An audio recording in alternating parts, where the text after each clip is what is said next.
Dios llama a un hombre, y el día de hoy vamos a mirar la historia de una familia, una historia sorprendente, porque realmente cuando uno la entiende uno dice, yo me he quedado, wow, es realmente una historia sorprendente.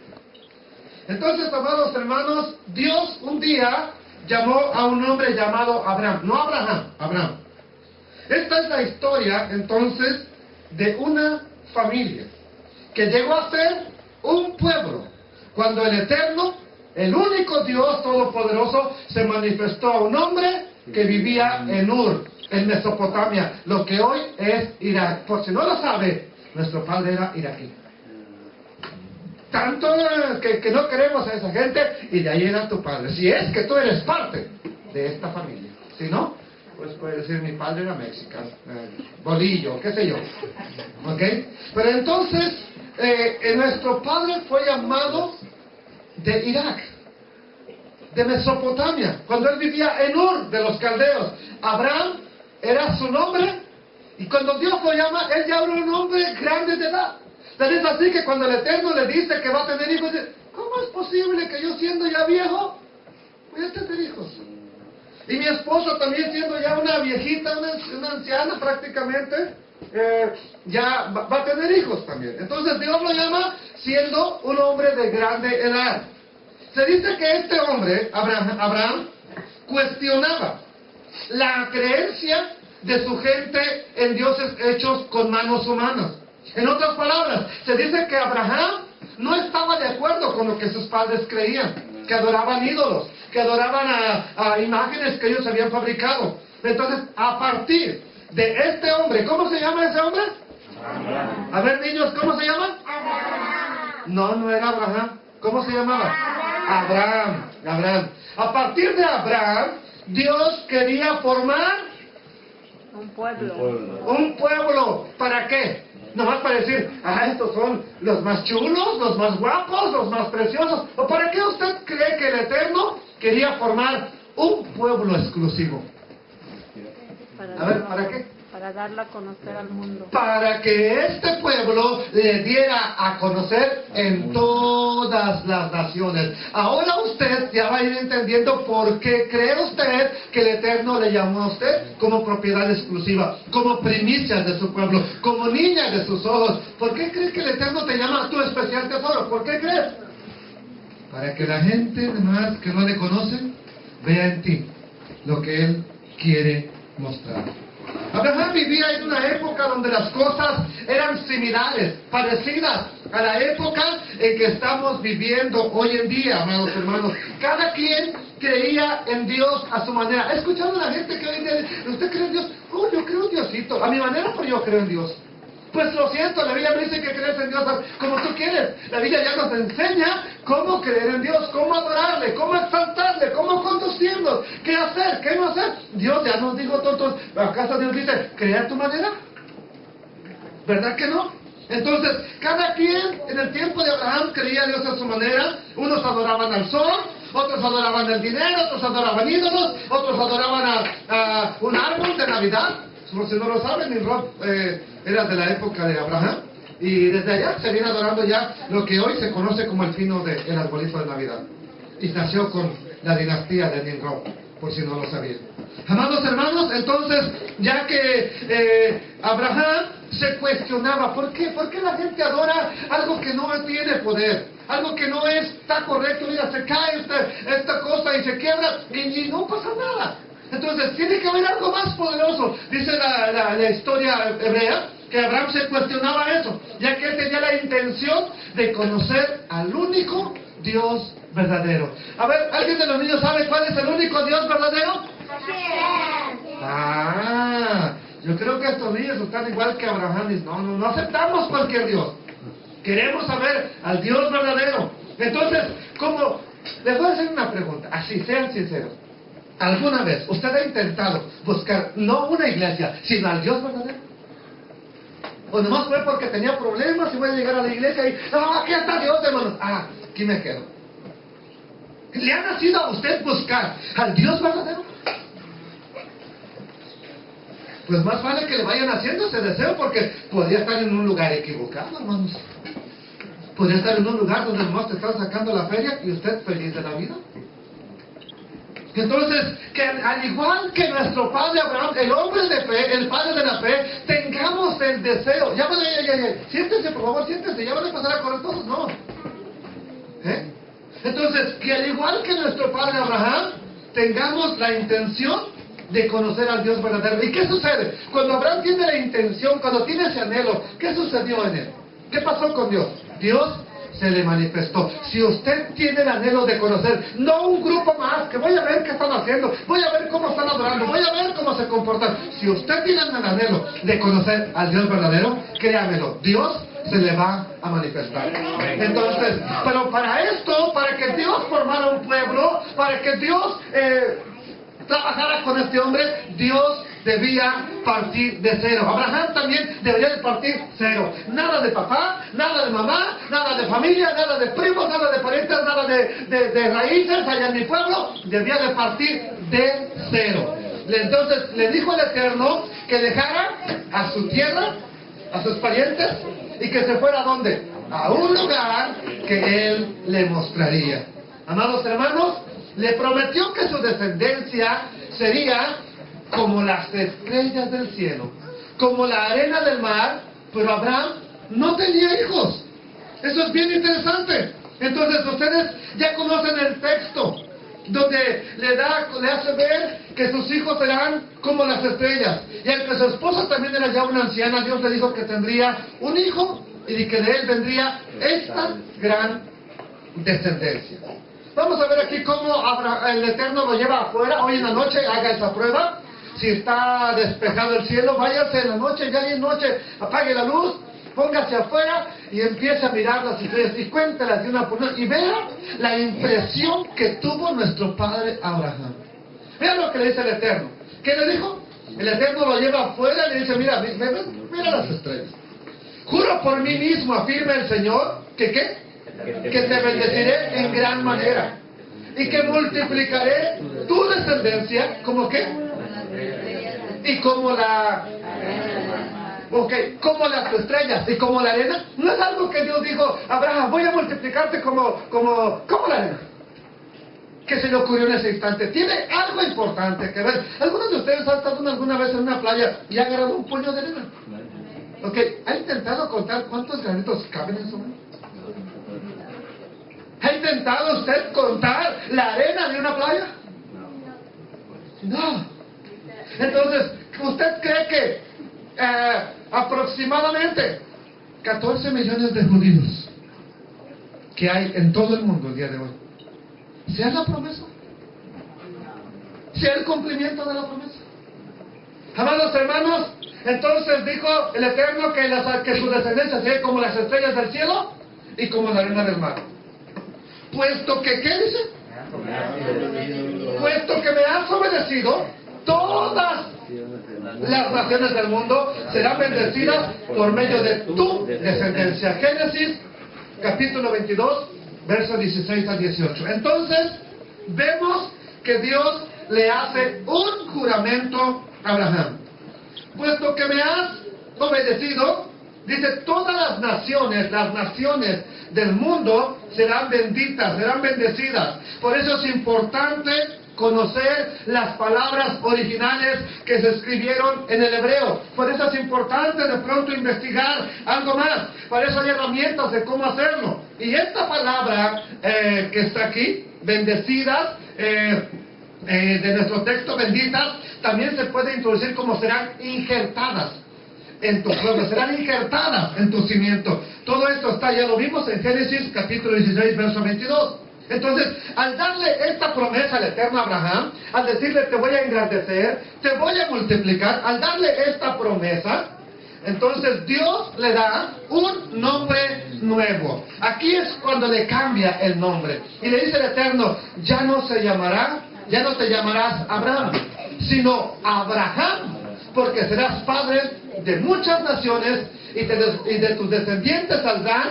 Aquí, quiero que se grabe estas dos palabras que le voy a decir. Quiero que las recuerde siempre, siempre, siempre. De ti saldrán reyes, ¿ok?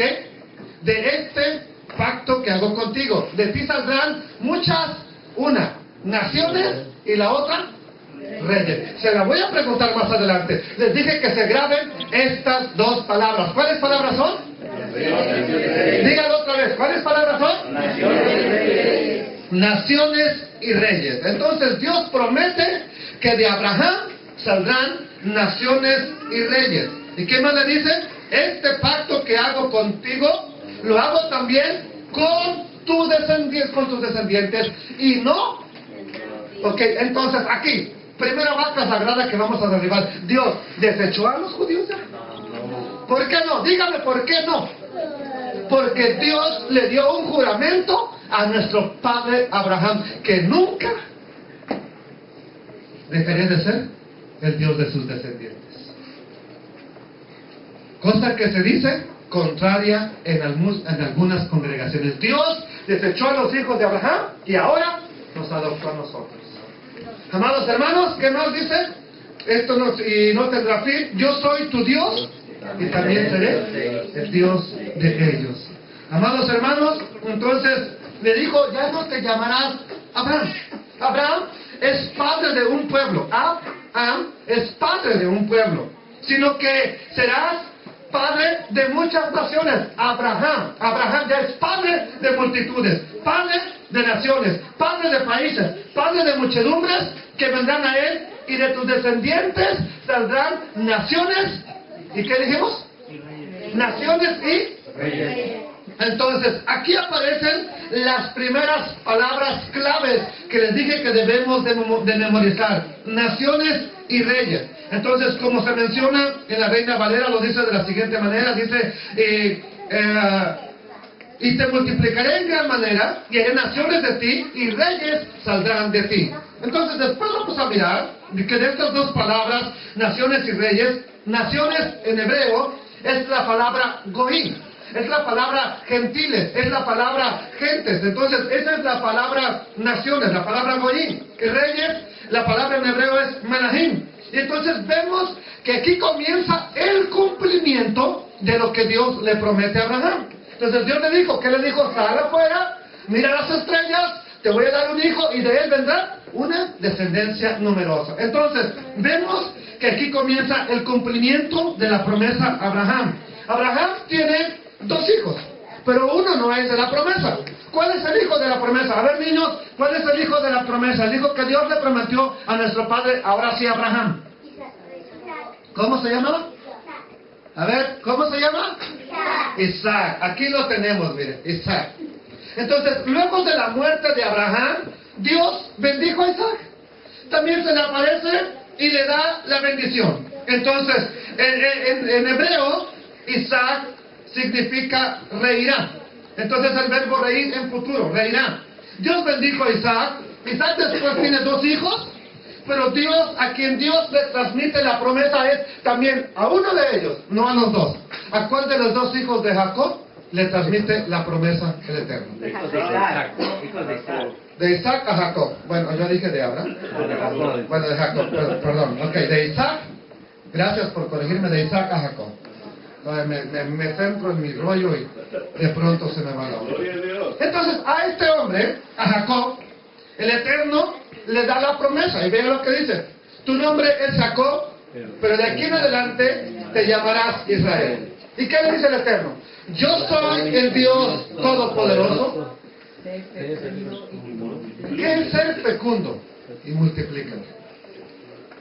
Tenga muchos hijos. En otras palabras, está diciendo, engendra. multiplícate. Ya. ¿Qué Multiplícate. ¿Y qué más le dice? Vea la promesa. De ti nacerá. ¿Y qué más? Ya aquí la promesa ya se amplía.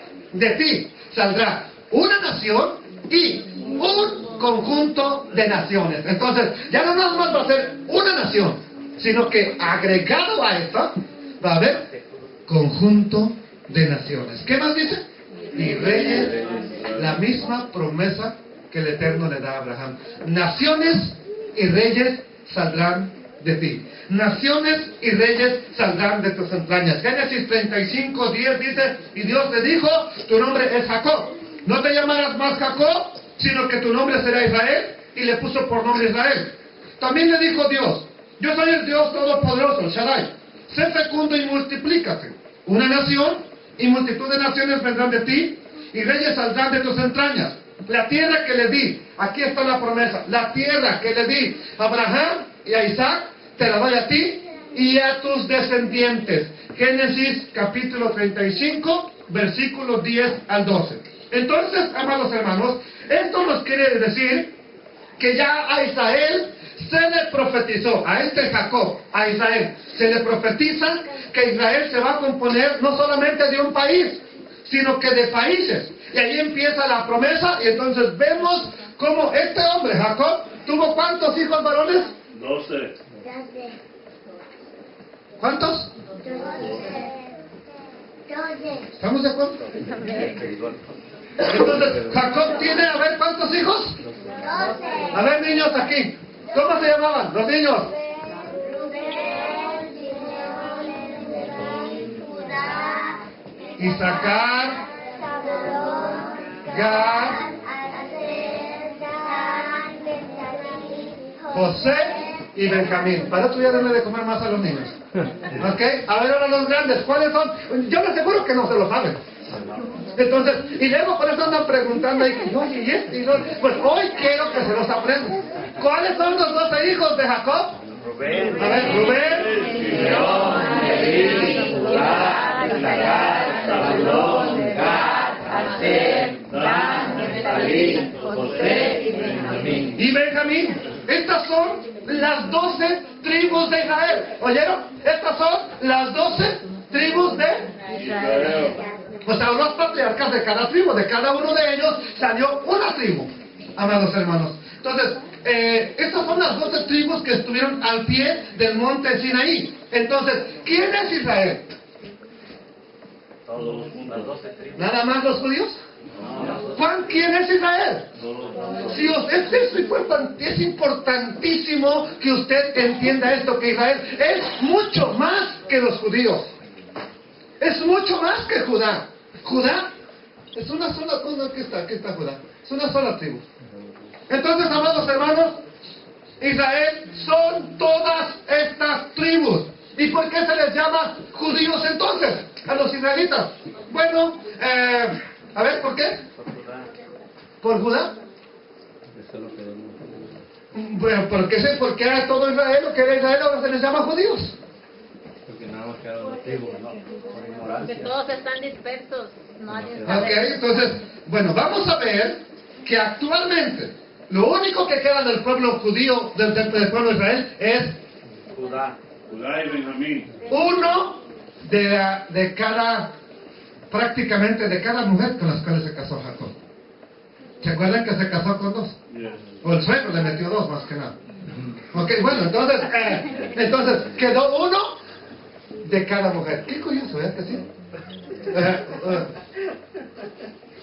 Judá y Benjamín. Y estas 2 tribus es lo que hoy en día se conoce como los judíos. Entonces, ¿dónde está? Dígalo. Rubén, Simeón, Leví, Isaacar, Zabulón, Gad, Aser, Dan, Neftalí, José. ¿Dónde están entonces? Están entre las naciones. ¿Dónde están ellos? Partidos a las naciones. ¿Pero son Israel o no? Amén. Entonces, ¿quién es Israel? Las 12 tribus. No han sido enviados, sino las ovejas extraviadas, perdidas. Ahora entiende la misión del Mesías. Él no vino a hacer milagros. vine a buscar. Las ovejas perdidas de la casa de Israel. Entonces, ¿dónde están esas tribus? Eso lo vamos a descubrir más adelante en esta presentación. Pero la historia continúa. Y de estos 12 hijos que Jacob tuvo, Jacob elige a uno para pasarle la primogenitura y la promesa de la multiplicación. Todos son sus hijos, pero de todos ellos escogió a uno para decirle, contigo, con usted, va a continuar la promesa que me hizo el Todopoderoso. ¿A cuál de esos hijos escogió Jacob para pasarle la bendición y la multiplicación? ¿A cuál de esos hijos escogió? ¿A qué? Ah, ya están entendiendo. A José. Entonces, Jacob elige a uno de sus hijos que será encargado de continuar las promesas hechas por Dios, y a quien elige Jacob será el encargado de transmitir la fe a sus hermanos, a los descendientes. En él se van a cumplir las promesas, y a quien Dios escogió fue exactamente a este hombre, a José, a José. José, usted ya lo sabe, es desechado por sus hermanos, ¿verdad que sí? José no lo quería sus hermanos. ¿Por qué no lo querían, amados hermanos? José es el hijo favorito de su padre Israel. Es envidiado por sus hermanos, por lo que lo venden como esclavo y lo llevan a Egipto. Le dicen a su padre que unos animales salvajes lo mataron. José en Egipto llegó a ser muy importante por ayudar a Faraón a interpretar los sueños y a darle solución. Esto lo hizo gobernador en Egipto. José se casó en Egipto y tuvo 2 hijos. Quiero que eso sí les quede claro. ¿Cómo se llamaban los hijos de José? Manasés y Efraín. Bendito el nombre del Eterno. Manasés y Efraín. Aquí es que tenemos a José. José era un hebreo. José era un hebreo. Pero ¿qué sucede con José cuando es llevado para Egipto? ¿Qué sucede con José cuando es vendido como esclavo a Egipto? Cambió aparentemente su identidad. Se puso un ropaje que dejó de parecer hebreo. Y esto quiero que lo entiendan, es una historia sorprendente. Entonces, este hombre hebreo ahora parece gentil. Ahora parece un gentil. Entonces, aquí tenemos que era un hombre hebreo, pero al irse a Egipto toma un disfraz, toma un atuendo egipcio y se le pone incluso un nombre diferente. Su nombre era José, él añadirá, o el Eterno añadirá, y se le pone el nombre en Egipto de Zaphnath Panea. ¿Qué quiere decir? De acuerdo a los intérpretes de las Escrituras, Dios habla y vive, porque Dios habló e interpretó el sueño, de acuerdo a lo que dijo José. ¡Oh! El dador de vida. ¿Por qué razón? Porque José era el encargado. ¿Tenían hambre? Vayan con José. Y José les daba, o Zaphnath Panea, les daba el alimento, les daba de comer. Por eso es el dador de vida. Entonces, cada historia en la Biblia, amados hermanos, tiene el propósito de ilustrarnos un plan divino de redención. ¿A quién le recuerda la historia de este hombre? ¿Quién en la Biblia se asemeja bastante a la historia con la de este hombre? Yeshua. Entonces, para empezar vamos a analizar algo. José es un hijo que es el favorito de su papá. Este es mi hijo amado en el cual tengo complacencia. Entonces, que sueña que será exaltado, pero que sus hermanos le tienen celos, le tienen envidia y lo venden a los gentiles por 20 piezas de plata. Lo entregan a los gentiles. Es necesario que vaya a Jerusalén y sea entregado en manos de los gentiles. ¡Ay, bendito sea Adonai! Lo venden por 20 piezas de plata a una nación extranjera. Cambia su identidad, amados hermanos, se gentiliza, por decirlo así, adoptando una vestimenta extranjera. Y en el extranjero todo el mundo lo recibe y lo reconoce. Él es el gobernador, él es el dador de vida. Todo el mundo se postra. Y Faraón mandó que todos se arrodillaran delante de él. Todos se arrodillan delante de este Zaphnath Panea. Todos se arrodillan delante de José. Todos se arrodillan. Todas rodillas se van delante de él. En las naciones es muy popular, pero sus propios hermanos no lo reconocen. ¿A quiénes van a familiar esta historia? ¿De qué nos está tratando de prefigurar Dios? Con la historia de José. ¿Qué ¿Qué nos querrá mostrar? Que va a venir en el futuro con la historia de José. Ahora sí, préndale un poquito. Usted que siempre le vuelve a ir, hermano. ¿Sí? Entonces, ¿a quién entregaron a los gentiles? Y ahora en las naciones es muy famoso. Él es el dador de la vida. Él es el que da el pan de vida. Pero sus propios hermanos lo ven con su sagrado corazón, lo ven como el Cristo de Chalma, lo ven como el Cristo negro de Brasil. Sus hermanos no lo reconocen. Para sus hermanos es un Dios completamente desconocido, el Dios de los gentiles. No lo reconocen. Amados hermanos, entonces cuando lo ven así con su atuendo, con su capa, con sus ojos verdes y ahí pintado, maquillado, ¿quién es ese? Dejaron de preguntar los hermanos. Lo mismo pasaba con los hermanos de José. Lo miraban maquillado, lo miraban adornado con sus atuendos. ¿Quién es ese? Ah, es el gobernador de Egipto. Amados hermanos, entonces ahora lo ven. Judá, los judíos lo ven con un aura, con su aura del sol, lo miran con su traje pagano, bendito sea el Señor, y no lo pueden identificar. Piensan que es un Dios gentil, piensan que incluso este Dios se le adoran los domingos, el Sunday, el día del sol. Entonces, ¿quién será ese que dicen que es judío? Ese es completamente diferente, amados hermanos. Entonces, se le venera en el día del sol, en el domingo, en lugar del sábado que le fue dado a Israel. ¿Por qué? Bueno, eso es parte del misterio, es parte del plan, del que él tendría que estar entre los gentiles, tendría que estar oculto de sus hermanos hasta que sea el tiempo de restaurar todas las cosas. ¿Hasta cuándo tiene que estar allá entre los gentiles? Y dice, al terminar, ya al final en Juan, allá cuando va a terminar el ministerio de Yeshua, dice, y se fue, después de que Caifás profetiza que tiene que morir, se fue a Efraín. Curiosamente dice que así se fue a una ciudad llamada Efraín y ahí se quedó con sus discípulos. Ahí se va a quedar hasta el final de todas las cosas. Entonces de ahí saldrá Yeshua y va a salir de una manera sorprendente hasta el final de los tiempos. Y realmente espero que los mayas se hayan equivocado, aunque sea por un año, y que el 2013 sea el final de todas las cosas, y que por fin al final de este año Yeshua le hable a sus hermanos y les diga: yo soy, no Jesús, Yeshua, yo soy su hermano, yo soy Judá, yo soy Israel, yo soy parte de ustedes. Pues tengo y anhelo que eso, que así como José un día les dijo a sus hermanos: ¡Al niño José! Yo soy yo José. Jesús, Yeshua, un día les va a decir: yo soy Yeshua, yo soy su hermano, yo soy el rey de los judíos. Y que todas las naciones por fin lo vean como el hebreo que es, como el judío que es, como el hijo de Abraham, de Isaac, de Jacob, como el hijo de David. Bendito el que viene en el nombre del Señor.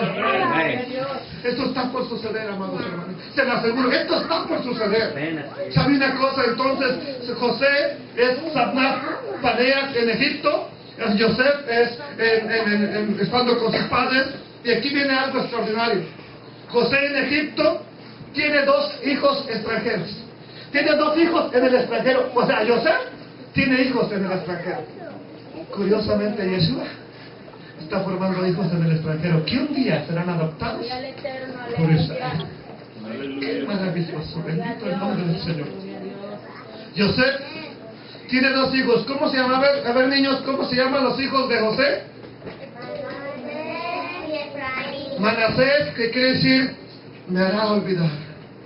Y Efraín, que significa fructífero, doble fruto. Y aquí tenemos algo bien importante. ¿Qué significa José?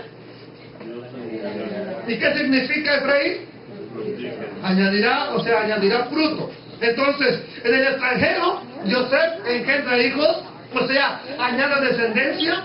El primero es Manasés, ya les dije, que significa Dios me hizo olvidar. El segundo es Efraín, y es interesante, que significa fructífero, y vamos a ver más adelante por qué es importante. Entonces, José llega un momento en que perdona a sus hermanos. Sus hermanos llegan a Egipto, pero José los perdona, se da a conocer a ellos. Entonces, llegan sus hermanos a Egipto a comprar pan. José los reconoce, ellos a él no. José se da cuenta que sus hermanos estaban arrepentidos y saca a todos los que estaban con él, y se da a conocer a los judíos, ¿verdad? Va a conocer a sus hermanos. Entonces José se da cuenta que estos hermanos han cambiado, los perdona y los invita a vivir allí con él.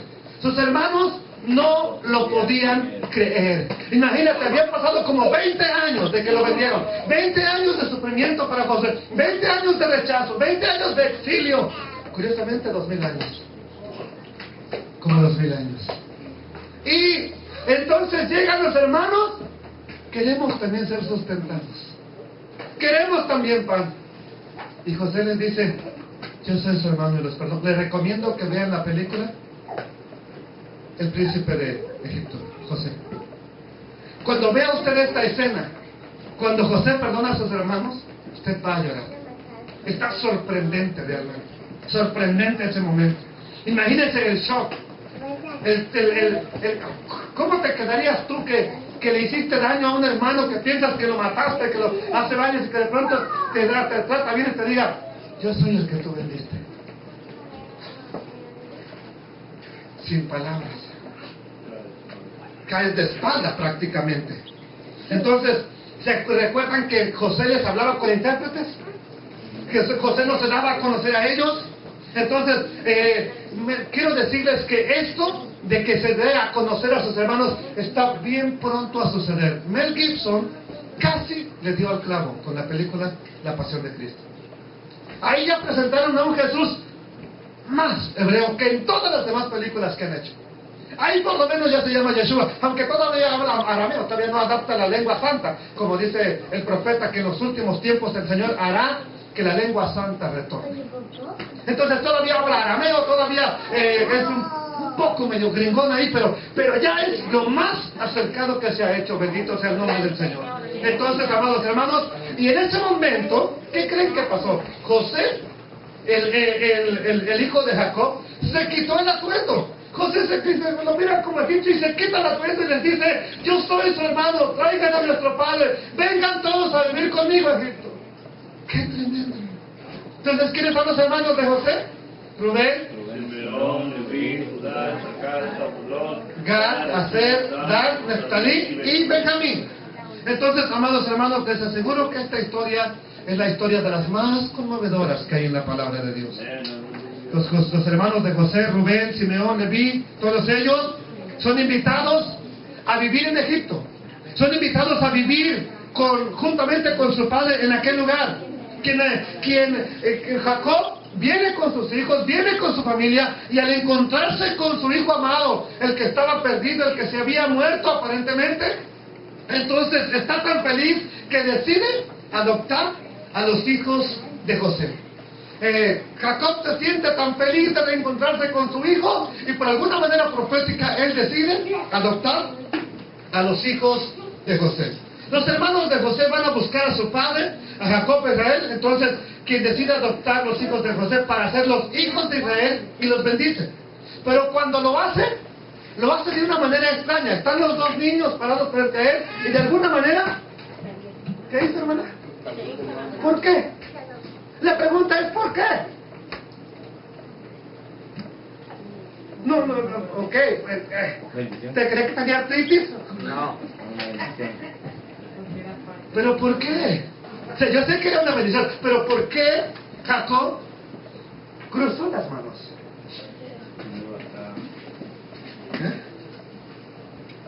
Queda la mano derecha sobre el menor y la izquierda sobre el mayor. Bien importante, recuérdelo.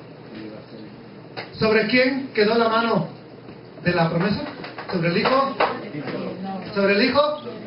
Eso lo vamos a entender cuando lleguemos al Brit Hadashah, Nuevo Testamento. El hijo menor, Yeshua contando la historia del hijo menor que se fue y lo perdió todo, pero un día regresó arrepentido, y ese eres tú. Esto está sorprendente, amados hermanos. Entonces, Jacob, al bendecirlos, cruza las manos. ¿Qué sucede aquí? Cruza las manos, y José dice: así no, padre mío, así no. ¿Por qué? Porque Manasés, aquí debería estar esta mano, aquí. Manasés, el que tiene el chongo a la derecha, ¿sí? Ese es el primogénito, a él le corresponde la mano derecha. Pero ¿qué es lo que contesta su padre? Amados hermanos, ¿qué es lo que contesta? Lo sé, hijo mío, pero el menor, Efraín, será más grande y su descendencia formará. Aquí está bien importante, algo importante. Qué curioso. Hijos de José, nacidos en el extranjero, hijos de Safnat Panea, nacidos en el extranjero, son adoptados como Israel. Y aquí viene una profecía. No crean que nada más se le ocurrió al anciano Jacob cruzar las manos, porque pudo haberlo hecho de otra manera, pero lo que cuando ora por ellos, cruzando las manos, cuando hace la bendición tiene mucho significado profético. José, al ver que su padre estaba cruzando las manos, le dice, no, papá, así no. Sin embargo, amados hermanos, deliberadamente, a propósito, Jacob puso las manos así cruzadas, ya que al cruzar las manos forma un símbolo, que hoy quiero que lo vea, bien importante. ¿Qué símbolo está formando al cruzar las manos? Pescadito. ¿Un pez? ¿Un qué? ¿No se trajo el pescadito? Pues ese pescado debía haber estado hoy aquí. Ese es el símbolo que se formó al cruzar las manos. Símbolo por excelencia que lo usan los cristianos. Yes. No se espante decirlo a los cristianos. Usted ha visto muchos carros que llevan un pescadito en la parte de atrás. Entonces, cada vez que usted ve uno de esos con un carro con un pescadito, muy probablemente el que va manejando es un descendiente de... ¿Por qué razón? Ya lo vamos a ver. Entonces, desde tiempos antiguos, por excelencia, el símbolo con el que se identificaron los creyentes en Jesucristo ha sido el pececito, el pescadito. Aún hoy en día, la gente lo trae en los carros, la gente lo lleva en sus coches. Ahora, ¿por qué cree usted que Yeshua eligió pescadores de hombres? ¿Por qué cree usted que Yeshua elige pescadores de hombres? Porque le dijo a Pedro, desde ahora en adelante serás pescador de hombres. ¿A quién iba a ir a pescar Pedro? Es la pregunta que le tengo a usted. ¿A quién tenía que ir a pescar? Voy a pescar, pero ¿a quién? ¿A quién? Yeshua sabía que lo iban a asesinar, que él ya no iba a estar más tiempo aquí. Así que tenía que agarrar o si no es el Mesías, porque no cumplió la misión de buscar a las ovejas perdidas de la casa de Israel. Pero dice, bueno, yo me voy a ir, pero voy a agarrar a este, a cada uno, a este, ¿para qué? Y los haré. ¿A quiénes iban a ir a pescar? Amados hermanos, la cruz nunca fue un símbolo cristiano. Siempre por eso, ¿no? Aunque se espante, hermano, y me ve así. La cruz era un símbolo de tortura romana. Era un instrumento de muerte.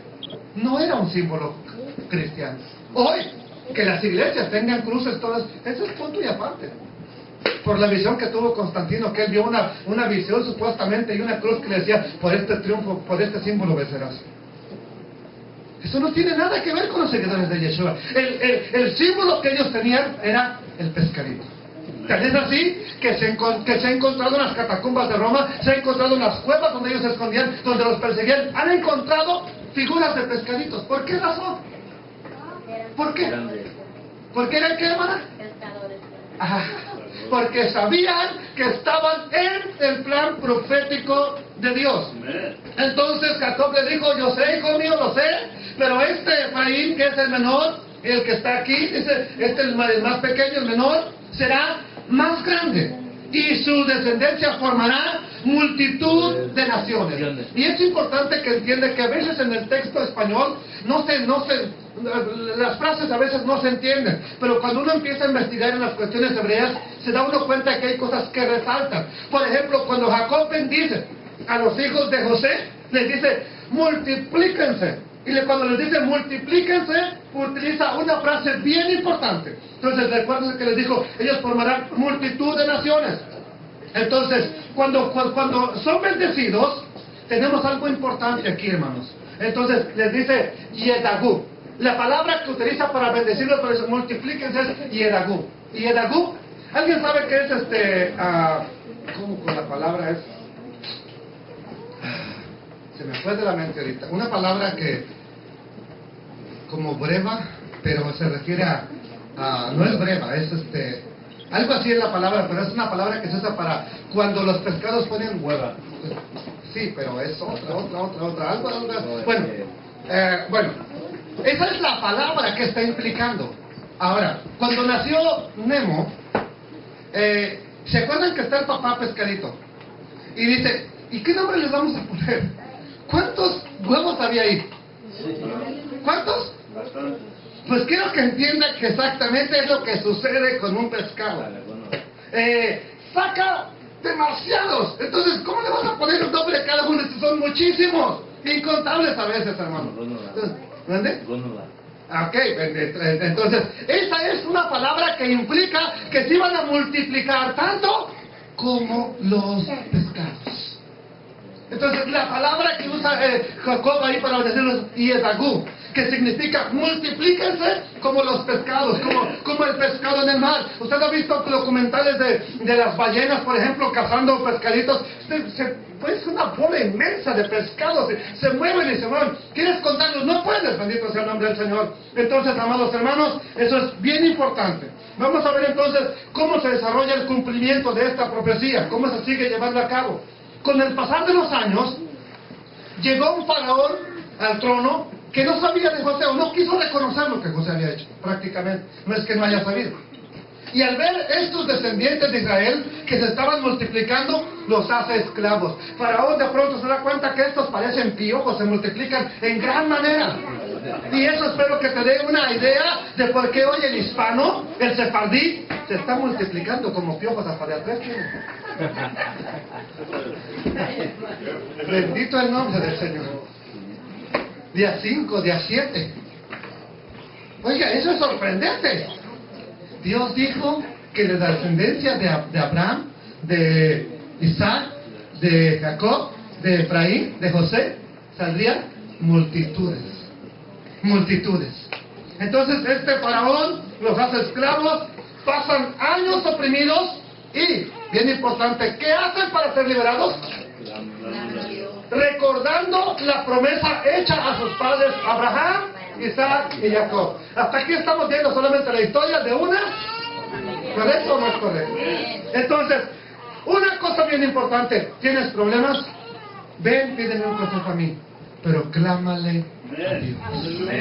Él es el único que te puede liberar de los problemas que tú tienes. Clama a Dios. Por tiempo oprimido, clama a Dios. La situación no ha cambiado. ¿Qué es lo que hace un padre cuando pues de pronto un hijo tuyo se atoró en el alambre? Ahí está y, papá, sácame de aquí. Tú lo dejas, a ver, que quiero que aprenda, que salga de ahí. Pero tanto y tanto ves que se está haciendo daño y no sale. Papi, sácame de aquí. ¿Qué vas a hacer tú? ¿Qué vas a hacer como padre? Vas a cortar la cerca, vas a hacer lo que tengas que hacer para sacarlo de ahí. ¿Qué crees que va a hacer Dios en el momento en que tú realmente le digas, papi, ya no quiero estar así, ya no quiero? Sácame de aquí. Te vas a sacar.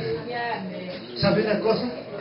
Dios, que es tan inmensamente amoroso, bondadoso, hermoso, ¿qué creen que hace Dios cuando le clamamos a Él, niños? ¿Qué hace? El Señor, Dios de nuestros padres, sálvanos, sácanos. Y Dios hace exactamente eso. Dios oye el clamor de su pueblo. Escuchando el clamor de su pueblo, Dios permitió que estuvieran allá en Egipto para cultivar, para formar, para hacer un pueblo. Y cuando ya son muchísimos, cuando ya son un pueblo, escoge a una persona para liberarlos y dirigirlos a la tierra que le había prometido Abraham. Para dirigirlos a la tierra prometida. ¿Quién es esa persona que Dios escogió para liberar a su pueblo de Egipto, niños? ¿A quién escogió Dios para liberar a su pueblo de Egipto? ¿A quién? Más fuerte, ¿a quién? Apáguenlo, por favor, apáguenlo. ¿Ok? Díganle a Pablo que todavía no estoy listo para irme para allá. Entonces, esta persona fue Moisés. a quien Dios se le manifiesta y le dice que Él es el Dios de sus padres. No le dijo, yo soy el Dios de los, yo soy el Dios de tus padres. Y los padres de Moisés, aunque él creció como egipcio también, no era egipcio. Aunque él creció como linaje de Faraón, él no era de Faraón. En la casa de Leví. Él era de la casa de Leví.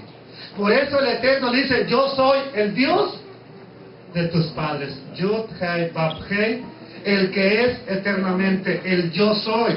Yo soy el Eterno, le dijo Adonai. Entonces, amados hermanos, Dios sacó a su pueblo. Entre esta persona que Dios usa es Moisés, y a través de Moisés Dios hace poderosos milagros para convencer ¿a quién? Al hombre más testarudo de la historia que deje ir a su pueblo. Ahora Faraón dice, oh sí, Dios, vaya.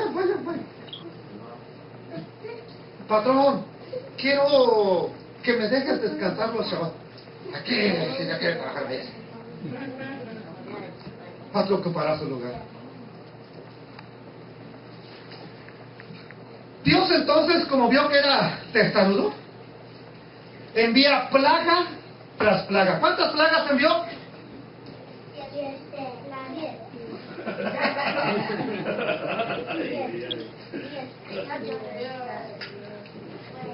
Maestras.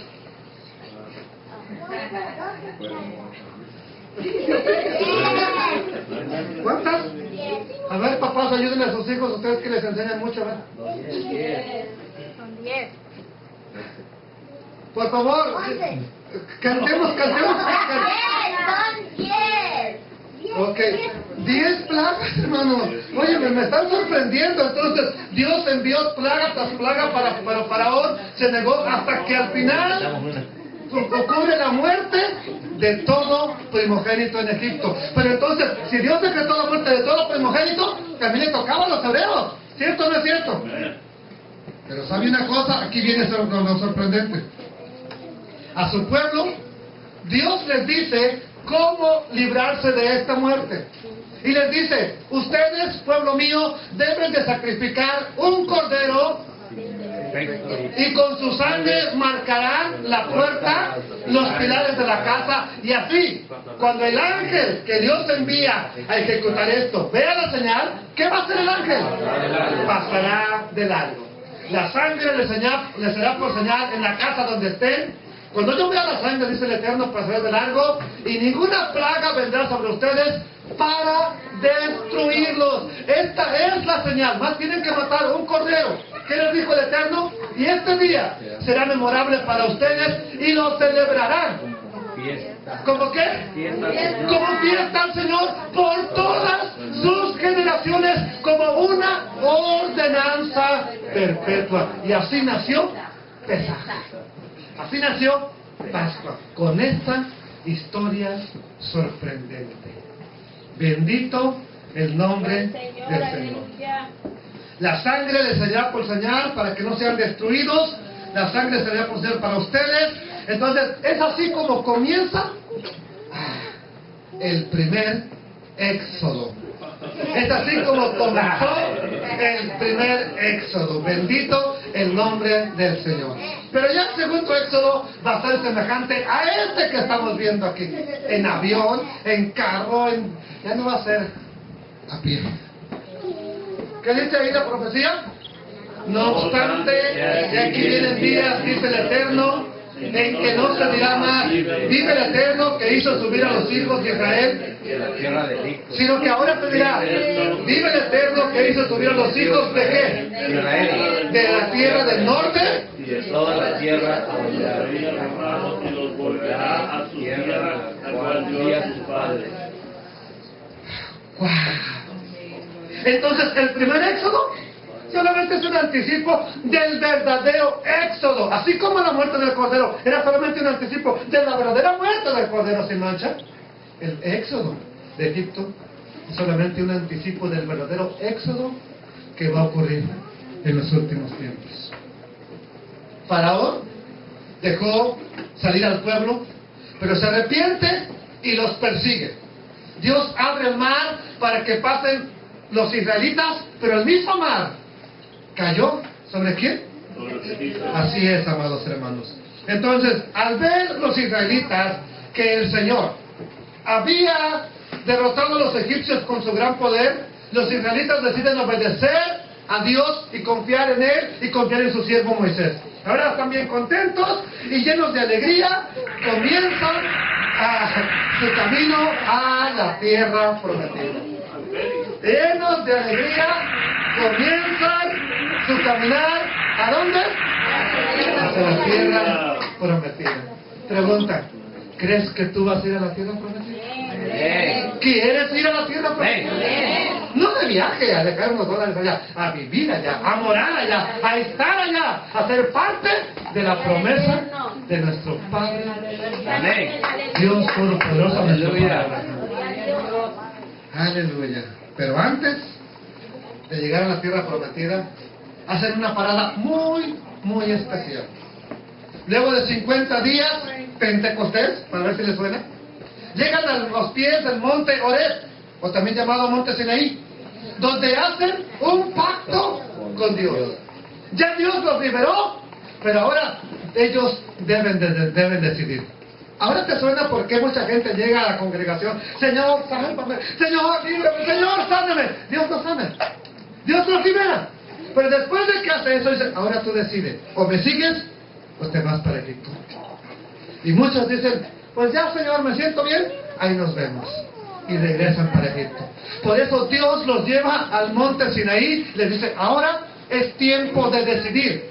El pacto consiste en que esta familia, este Israel, este pueblo, sería el pueblo de Dios, su especial tesoro. Y me serán un reino de reyes y sacerdotes. Un reino de reyes y sacerdotes, y ustedes serán mi especial tesoro, ha dicho el Señor. ¿Qué? Si ustedes hacen lo que yo les digo. Ellos debían dejar toda la idolatría de Egipto y obedecerlo y reconocerlo al Dios eterno como el único Dios, bendito el nombre del Señor. Entonces el Eterno le dictó a Moisés letra por letra cuáles son sus mandamientos principales, porque que son los que ya conocemos, los que conocen como 10 mandamientos, pero aparte hay otros tantos. En total son aproximadamente 613. Entonces Dios dicta mandamiento por mandamiento. Escucha, oh Israel, el Señor nuestro Dios, Señor uno es. el Señor uno es. Entonces el Eterno les dice: yo soy, aquí a ver si lo alcanzamos a ver, el Dios de Israel. Yo los saqué de Egipto, donde eran esclavos. Primer mandamiento: no tengan otros dioses aparte de mí. Anótelo. Primer mandamiento, porque ni los 10 mandamientos se saben. ¿Ok? No tengas otros dioses aparte de mí. Segundo mandamiento: no hagan ídolos, no hagan imágenes de nada que esté en el cielo, en la tierra, en lo profundo del mar. No se arrodillen ante ellos, ni hagan ¿ni hagan qué? Ahora entiende que Dios está en contra de todo lo que no importa qué tan espiritual parezca, no importa que la Madre Teresa haya sido una santa, no la adores. No le rindas culto, porque Dios lo prohibió y está en los 10 mandamientos. Tercer mandamiento: no tomarás el nombre del Señor tu Dios en vano. Jesus Christ. Oh my God. Acaban de dar un trancazo. ¿Qué tiene que ver Dios con eso? No tomarás el nombre del Señor tu Dios en vano. Cuarto mandamiento: acuérdate. ¿Para qué? Para consagrarlo al Señor. Ese día nadie deberá hacer ningún tipo de trabajo. Yo hice en 6 días el cielo, la tierra y el mar y todo lo que en ellos hay, pero el séptimo día descansé. Por eso bendije este día y lo santifiqué, dijo el Señor. Quinto mandamiento: obedezcan.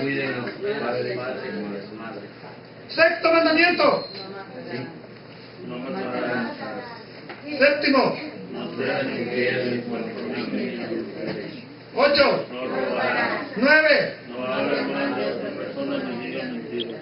10. No Se se dejen dejen dominar por el deseo de tener lo que otros tienen. envidia. 10 mandamientos. En eso consiste el pacto de Dios con su pueblo. ¿Qué contestaron cuando Dios les dice todo esto? ¿Podrían hacerlo ustedes lo mismo?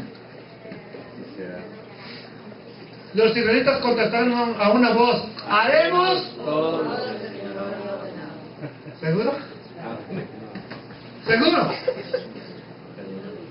Bueno, voy a hacer lo que él dice, pero mientras no entienda bien, yo no le voy a hacer.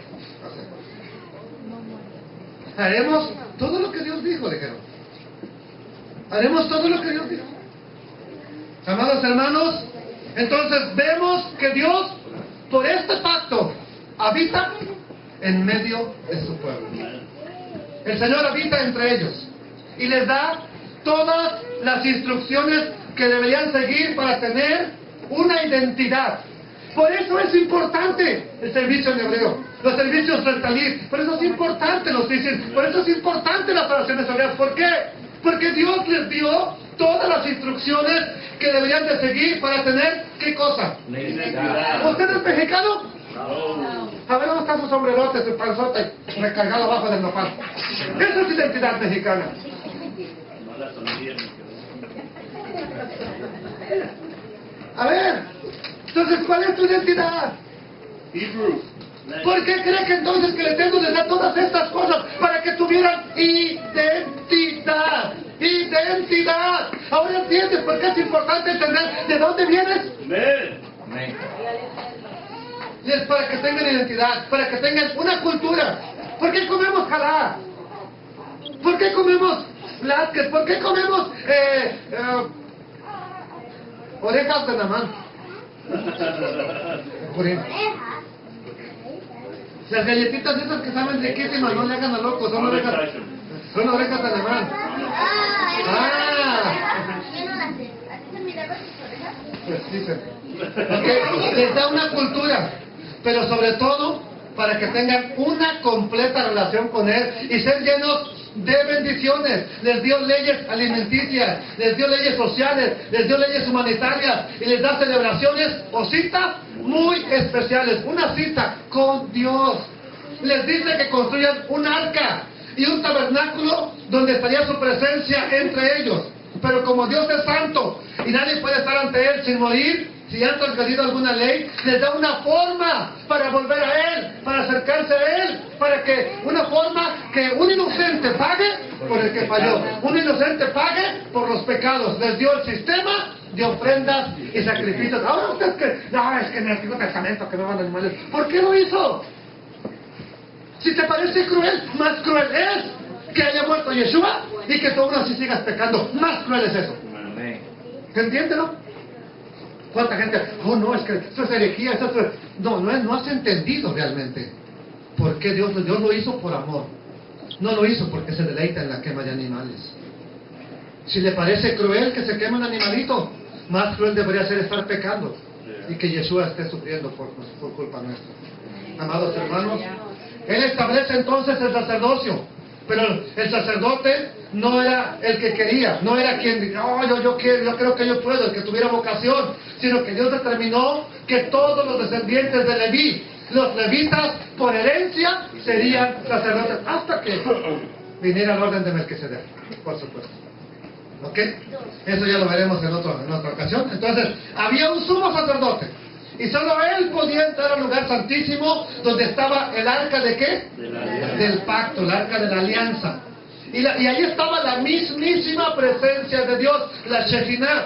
Una vez al año, el sacerdote, en el día señalado de Yom Kippur, entraba para derramar la sangre del sacrificio, por el perdón de los pecados de todo Israel, pero él no podía entrar si antes no entraba con la sangre de su propio sacrificio. O sea, primero sacrificaba por él, no sea que estando allá, cayó que había pensado mal, que había hablado de alguien, que había murmurado, que había criticado, que no había ayudado, y allá quedaba. Entonces, primero debía hacer un sacrificio por sus propios pecados. Bendito el nombre del Señor. Amados hermanos, estos sacerdotes tenían una vestidura especial, con muchos símbolos, como por ejemplo, un pectoral con 12 piedras preciosas que representan las 12 tribus de Israel. Sobre sus hombros también llevaban los nombres de las tribus. Y en la cabeza tenían una tiara, una diadema de oro que decía santidad al Eterno. Pero los pies de ellos estaban descalzos. Y esta no se la voy a responder.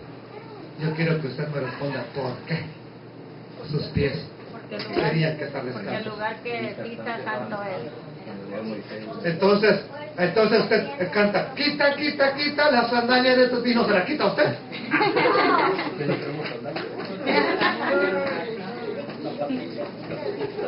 Y si ya estamos en el lugar santo, con mayor razón no pueden entrar con zapatos.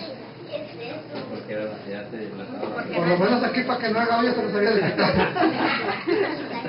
Bendito el nombre del Señor, amados hermanos. Miren, vean lo que sucede a continuación. Esta es la morada que Dios les dio para estar en medio. Esto es el tabernáculo. Este es el tabernáculo. Ya, en sí, esto es lo que está adentro del campamento. Y, ¿cómo va el canto ese que dice? La cantaba ayer la hermana. Llévame al lugar. ¿A qué? Siga. No, ese no es, hermano. Sí, siga. Ese. No, ese es de. No, ese es de. Llévame Al lugar. ¿Llévame a dónde? Espérame. ¿Llévame al lugar qué? Este es el lugar santo. Señor, llévame a tus atrios. ¿Ok? Al lugar santo. Aquí está el altar de bronce. ¿Cómo va a ser de aquí para acá? Y el sacerdote no cantaba aquí, cantaba aquí. Tengo hambre y sed de justicia y solo encuentro un lugar.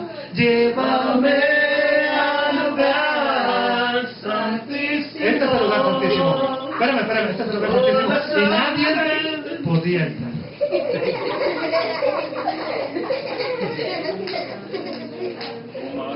¿Ve por qué es importante mejor ver los dibujitos? ¿Ve por qué es importante mirar los dibujitos? El arca de la alianza estaba en el lugar santísimo.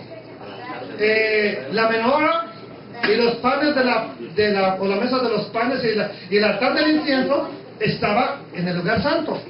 Y aquí está el altar de bronce. Dice algo de la fuente. No dice nada de la fuente. Ok. Este es el altar de aquí. Pásame por la muchedumbre, por De aquí. el sacerdote canta. Ok, aquí sí había gente. Donde el sacerdote decía, no me toques. Palabras que también en un momento dijo Yeshua a Miriam de Magdala, no me toques, porque aún no entro. ¿Sí, hermano? La fuente de agua. Fuente de agua viva. No me leas, porque es como el elevador, no me sirve tú me baja. Pero se dice que cuando ellos llevaban a la base, que miraban si tenían pecado en la reflexión del agua. Estaba tan pulida la fuente, porque era de los espejos de las mujeres. No. Era los espejos de las mujeres. Hermano, fue hecho con los espejos de las mujeres. Los Y espejos de me las mujeres sorprende eran bronce. que no sepan. No Fue eran- hecho, Los espejos de las mujeres antes no eran como esos. es que no eran espejos de estos, Pero yo sé que eran de bronce. Pero el bronce se pulía hasta que prácticamente reflejaba a la persona. Entonces estaba tan pulido, tan limpio, y con el agua limpia, que cuando el sacerdote llegaba, se miraba así, iba manchado prácticamente. Y por eso de ahí se limpiaba, porque no podía entrar de aquí para acá si no iba purificado. Y les recomiendo que hoy se lean Éxodo para que vean de qué fue hecho el lavacro. Léanlo. ¿Aló? ¿Sorprendidos? Entonces, amados hermanos, bendito es el nombre del Señor. El Eterno les dio este lugar como lugar de reunión. Él estaba en medio de su pueblo. Ya vamos a ir acabando el día de hoy. Y entonces les da señales de relación de esta familia. Estas son las señales de una relación de esta familia con el Señor. Son unas de las señales. Si usted me dice, yo soy parte de la familia de Dios, bueno, hay algunas señales que hay que tener en evidencia. El pacto con Dios, los mandamientos, estatutos y ordenanzas escritas en la Torá, que en sí son los primeros 5 libros de la Biblia. Ahora te pregunto, ¿son para ti los 5 primeros libros de la ley? ¿Cuánta gente dice, oh no, eso nada que ver conmigo? ¿Tendrá la señal del pacto entonces? Amén. Amados hermanos, ¿qué más les dio? El sacerdocio y el continuo sacrificio. ¿Qué más les dio como señal de pacto? Las lunas nuevas o el inicio de mes. ¿Qué más? Fiestas señaladas por Dios como citas entre su pueblo y Él, que son como estatutos perpetuos. Un grupo fue dado en la primavera, otro grupo en el otoño, anunciando así con las dos venidas, con las dos fiestas, con los dos grupos de fiestas, las dos venidas del Mesías, quien daría su cumplimiento exactamente en esas fiestas. Ahora sabe por qué hay que celebrar las fiestas, porque nos anuncian las dos venidas de Yeshua a Mashiach. Entonces, otra señal, guardar y santificar el séptimo día, el Shabbat. Este es el único día que el Señor santificó y apartó. También dio una señal física, la única señal física, la señal de la circuncisión. Bendito el nombre poderoso de Adonai. Vamos a ver aquí el primer grupo de fiestas. La primera de las fiestas que el Eterno ha dado se llama Pesach, Pascua, que significa Passover, pasar por encima de. Veré esa señal y pasaré de ustedes, les dijo el Eterno, ¿se acuerdan? Veré la sangre y pasaré de ustedes, para que no haya muerte en ustedes. Entonces, ¿qué significa Pesach? Pasar por encima. Entonces, es la sangre del Cordero que libera de la muerte. Dios, cuando miraba el ángel de la muerte, miraba que aquí había sangre, brincaba, pasaba, Passover, brincó, saltó. Por eso es Pesach.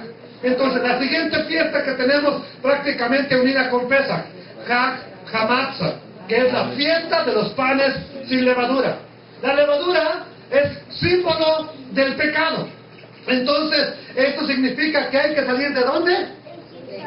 Y dejar la idolatría, el pecado. Entonces, cuando dice Dios que te libera de todo, de la maldad, que quiere que celebres los panes sin levadura, quiere que te alejes de Egipto, quiere que dejes la idolatría. La tercera fiesta es la fiesta de Bikurim, primicias. Se presentan delante del Señor, lo primero que es de la cosecha de la primavera. Y esto nos recuerda también cuando cruzaron el Mar Rojo y lo primero que estaba siendo redimido está cruzando hacia la tierra prometida. Entonces tenemos la cuarta fiesta ya prácticamente entre medio, sería la fiesta de Shavuot, Pentecostés, que es 50 días después de las primicias. Se presentan 2 panes, el fruto de la tierra, curiosamente 2 panes, 2 campamentos. Conmemora la entrega de la Torá, que es en el pacto en Sinaí, las tablas de la ley de piedra. Luego tenemos el siguiente grupo de fiestas, que es las fiestas de otoño, donde la primera de ellas es Yom Teruah. El sonido del shofar convoca a todo Israel, llamando a meditar en sus actos, llamándolo al arrepentimiento, nos alerta a estar velando. Velad y orad, dijo el Eterno. ¿Se acuerdan? Yeshua. La siguiente fiesta que tenemos es la fiesta del Día del Perdón, Yom Kippur, donde hacemos confesión, donde se hace el pago de transgresiones a través del derramamiento de sangre en el propiciatorio del arca. Y es una nueva oportunidad antes del juicio de Dios. Aquí es donde el sacerdote derramaba en el día de Yom Kippur la sangre en el propiciatorio. La última fiesta, ¿cuál es? Sukkot o tabernáculos. ¿Qué nos recuerda? Que entre Egipto y la tierra prometida, nuestros padres habitaron en viviendas temporales y que la presencia de Dios estaba con ellos. La vida en la tierra es temporal. Nuestro cuerpo solamente es un cuerpo temporal. Viene la cosecha final, viene la cosecha buena. Entonces, pero ahora, después de eso, vemos la tierra prometida. Por fin, 40 años de vagar en el desierto y llegan, ¿a dónde? ¿A dónde? Mire, la tierra prometida no es todo esto. La tierra prometida es nomás este pedacito. ¿Ok? Por aquí. Por aquí está. Aquí está, este chiquito. Ok. ¿Qué van a hacer así? ¿Qué van a hacer ahí, Israel? Ahí serían luz a las naciones. Pero antes de entrar a la tierra prometida, y junto con despedirse a Moisés, les deja escritas todas las instrucciones que dijo el Eterno. Les declaró todas las bendiciones que tendrían si cumplían con el pacto, pero también les declara las calamidades que pasarían si no lo hacen. Bendito el Señor, amados hermanos. Y les dice que si insistían en no cumplir, el Señor los echaría de la tierra, que serían llevados cautivos. Bien importante, les dijo, si ustedes no cumplen mis estatutos, serán llevados, ¿a dónde dijo? ¿Serán llevados qué? Cautivos a las naciones, donde se mezclarían y perderían lo que tú no habías encontrado. Perderías la identidad. Pero en su misericordia, el Eterno también les dice que si esto llega a suceder, donde quiera que ellos estuvieran, les dice, pero si se arrepintieren de todo corazón, les dijo que Él los tomaría y los traería de todas las naciones a su tierra nuevamente. Esto lo encontramos en Deuteronomio capítulo 28. Entonces, se establecen en la tierra prometida. Al poseer la tierra prometida, se establecen en 12 tribus según los hijos de Israel. ¿Cuántos son los hijos de Israel? 12. Ok, pero vamos a ver que no son los que pensamos cuando se establecen los territorios. Entonces, pero como los levitas, ¿quiénes son los levitas? Los descendientes de Leví serían sacerdotes, a ellos no les correspondió tierra. Todos los demás debían sustentarlos, y como Israel había adoptado, ¿a quiénes adoptó? ¿Se acuerdan de quiénes adoptó? ¿Cómo se llamaban los hijos de José? Ok, entonces, como José adoptó a 2 hijos, estos son los que formaron prácticamente las 12 tribus y el territorio de Israel. Entonces vemos que la tierra de Israel quedó dividida de esta manera, y lo tenemos aquí, se establecen en 12 tribus. En la tribu de Rubén, Simeón, Judá, Isaacar, Zabulón, Gad, Aser, Dan, Neftalí, Manasés, Efraín y Benjamín. ¿Quién no aparece aquí? Leví y José. ¿Por qué no aparece Leví y José? Porque los levitas no tienen propiedad. ¿Ok? Y José porque fueron adoptados sus 2 hijos. Porque José tomaron su lugar. Prácticamente quien toma su lugar es el pequeño, Efraín. Y Efraín es importantísimo en toda la escritura. Entonces, amados hermanos, se establecen de esta manera y se consolida así. Ya desde entonces, ya estando así el reino, se consolida el reino de Israel. Bajo el reinado de David se consolida la nación. David pertenece a qué tribu? Entonces, y el Eterno escoge a Jerusalén como la ciudad de Dios, que Él escogió para poner allí su nombre. Entonces, les vuelvo a decir que bajo el reinado de David se consolidó el reino de Dios. ¿Ok? Bajo el reino de David, que es el reino de Israel, y la capital es Jerusalén. David es de la descendiente de Judá, y dice el Eterno le da una promesa a David: y será firmada tu casa y tu reino, y tu trono será estable eternamente. Entonces, David reinó en todo lo que es Israel, todo lo que era el territorio de Israel. Entonces, Dios le promete a David que de su descendencia, de su linaje saldrá quien será rey para siempre en Israel, un reinado eterno que reinará sobre las 12 tribus. Y vamos a ver lo que el Eterno lo que hace. Entonces, vuelve a decir, se conservó la promesa. Dios le promete a David que en su linaje vendrá alguien que gobernará. Y vemos en Isaías 1 la profecía aquí, Isaías 9, 6 y 7. Nos ha nacido, Dios nos ha dado, este niño le es dado el poder, y se le darán estos nombres: Consejero, Admirable, Dios Invencible, Padre Eterno, Príncipe de Paz. Él y reinará sobre todo el mundo, y por siempre habrá paz. Su reino, y para siempre reinará, y el derecho. Esto lo hará el Dios Todopoderoso por el gran amor que nos tiene. ¿Puedes decirlo? Dios me ama tanto que ha cumplido esa promesa. Dígalo, dígalo. Dios me ama tanto que ha cumplido esa promesa. Ahora, ¿qué sucedió? ¿Quién reinó en lugar de Salomón? En lugar de David, ya lo dije. Salomón. ¿Ok? Bajo el reinado de Salomón, el hijo de David, el reino llega a su máximo esplendor. Es más, pudieron haber pensado: que Salomón era el Mesías. ¿Por qué? En su tiempo había paz, todas las naciones estaban en paz con Jerusalén, todos le daban tributo, todos le pagaban, nadie quería la guerra con Salomón. No, hombre, ese hombre es sabio, capaz de que nos despedace. Nadie quería guerra. Entonces, bajo el reinado de Salomón, el hijo de David, el reino llega a lo que Dios pensó y quiso que fuera el reino de Israel.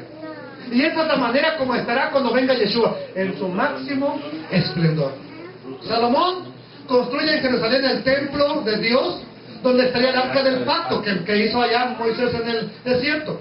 Este es el único lugar de adoración y sacrificios donde se debían celebrar 3 de las fiestas anuales, que son Pascua, Pentecostés y los tabernáculos.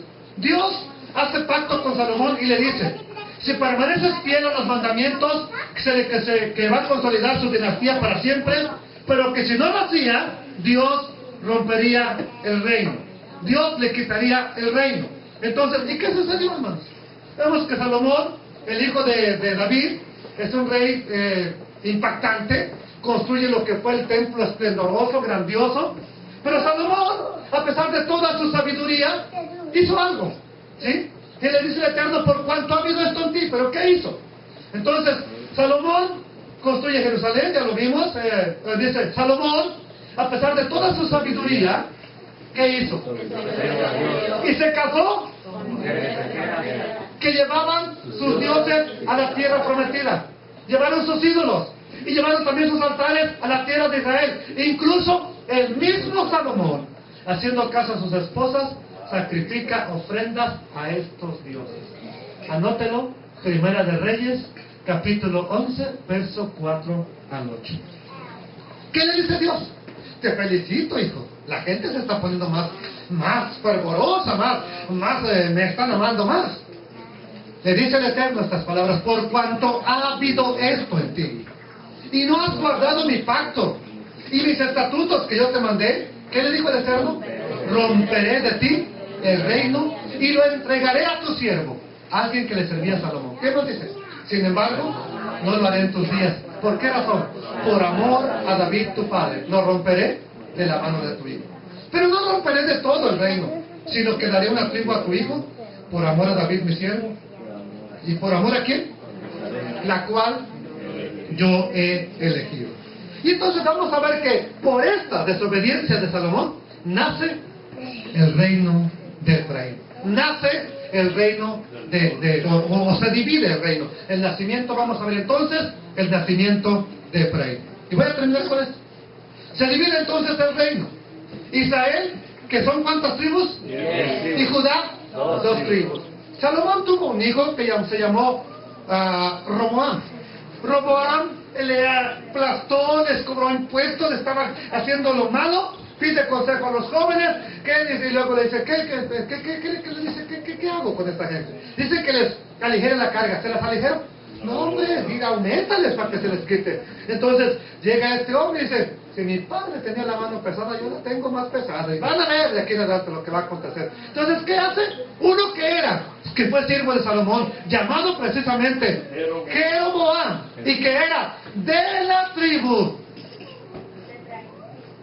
¿De qué descendencia era? De Efraín.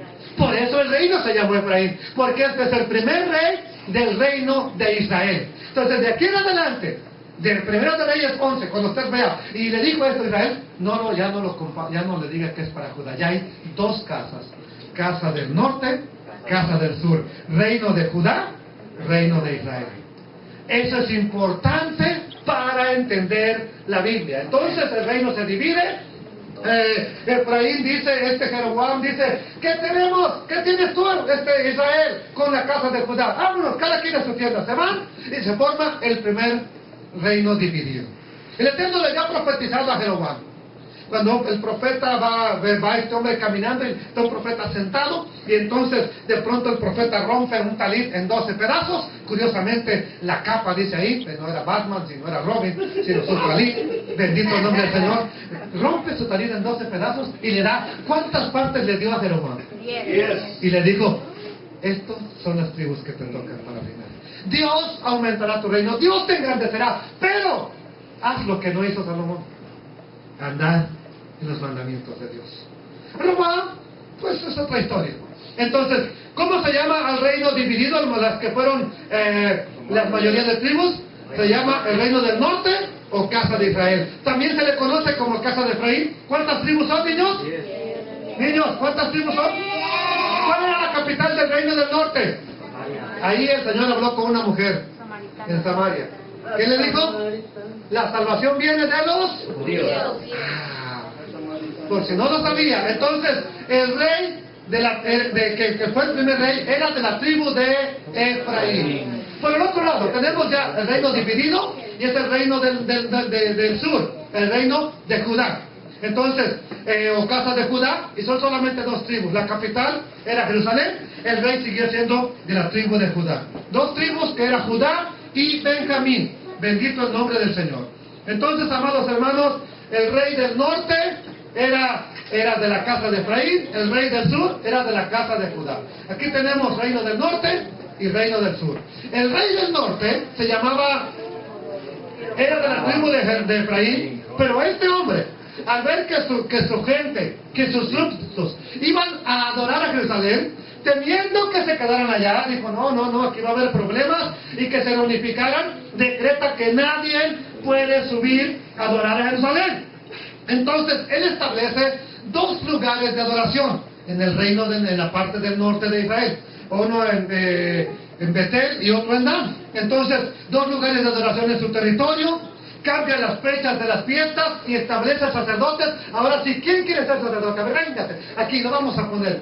Por el otro lado, Judá está en su tierra, disminuidos, más poquitos, bendito el nombre del Señor. Y sucede algo importante. Efraín establece los lugares de adoración. El Señor se enoja. ¿Y qué sucede con el reino de Efraín?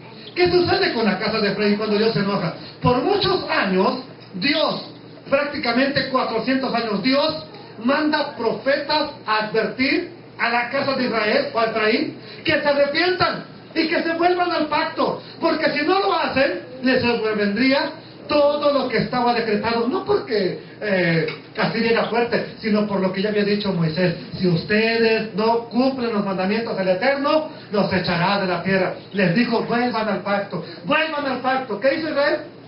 No queremos.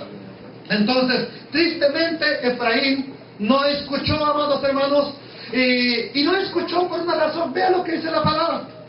Efraín es dado a ídolos. Déjalo. Su bebida se corrompió, fornicaron sin cesar, sus príncipes amaron lo que avergüenza. Esa era la condición de Efraín. ¿Qué dijo el Señor? Son dados a ídolos, les gusta la idolatría, les encanta adorar a lo que no es Dios. Déjalos. Entonces, ¿qué sucede con ellos?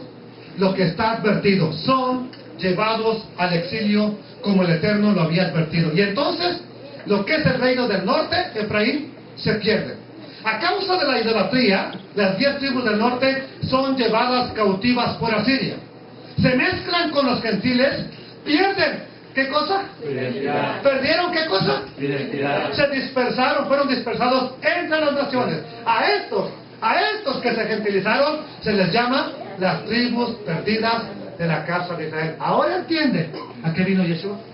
A estos que se perdieron son las ovejas perdidas de la casa de Israel. Estos, su identidad sigue estando viva. Todavía se conoce quiénes son.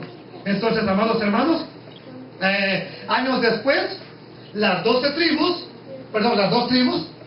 la de Judá, también tienen que ser llevadas al exilio. ¿Por qué?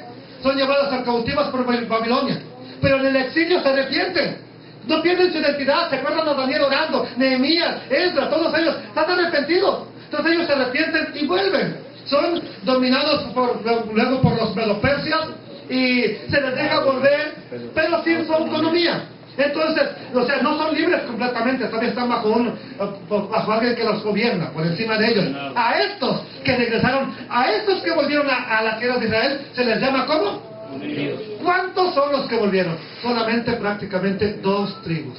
Estos son los que son los judíos, y es lo que hoy la gente dice que son Israel. No, esos son judíos.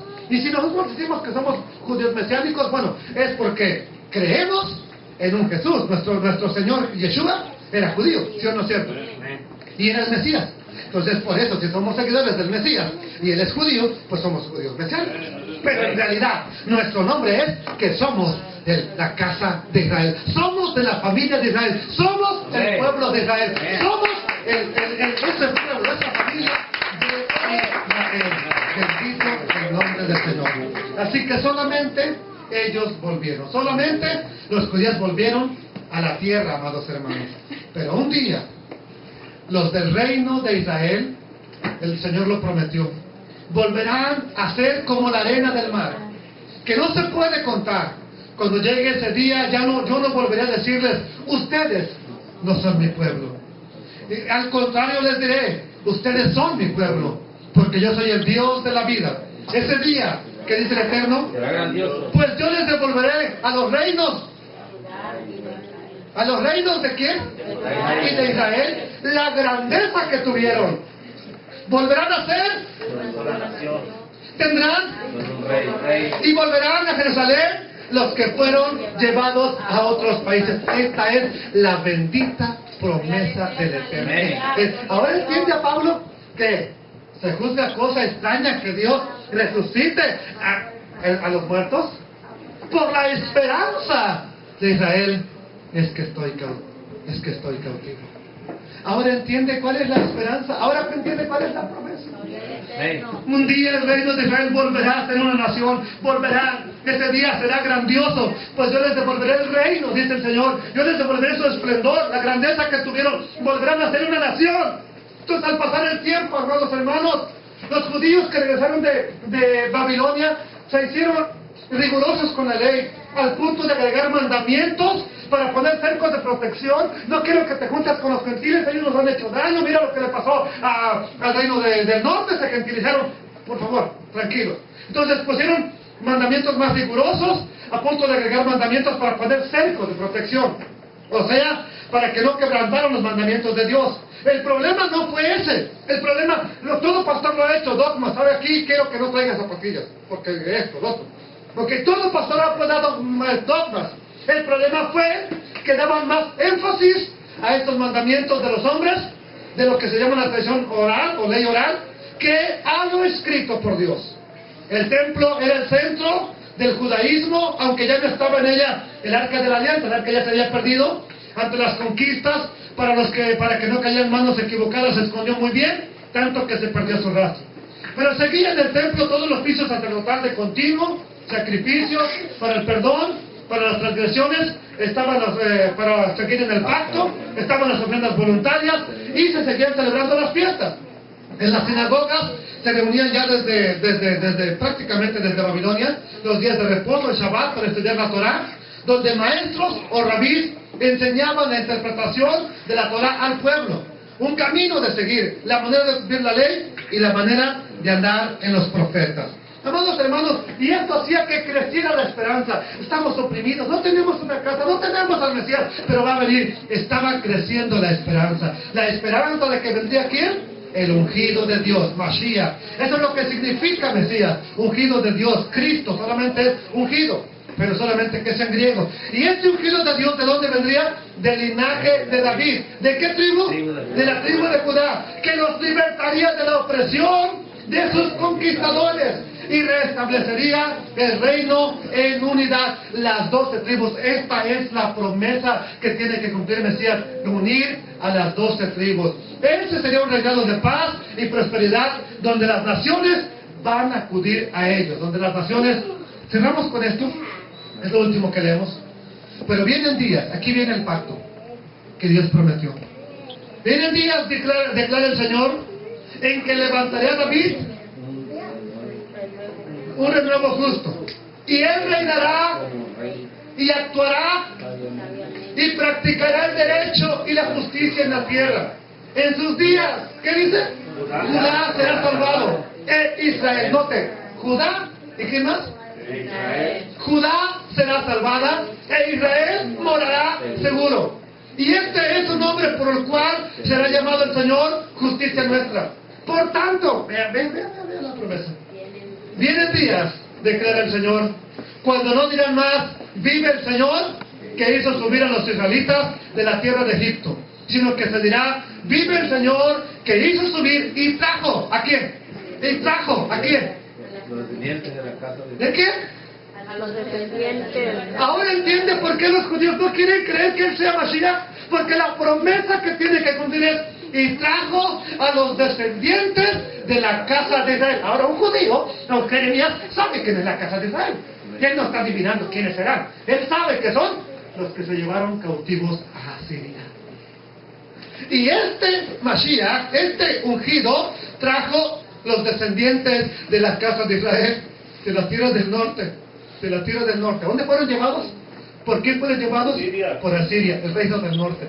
Y los traerán de las tierras del norte y de todas las tierras a donde los había echado.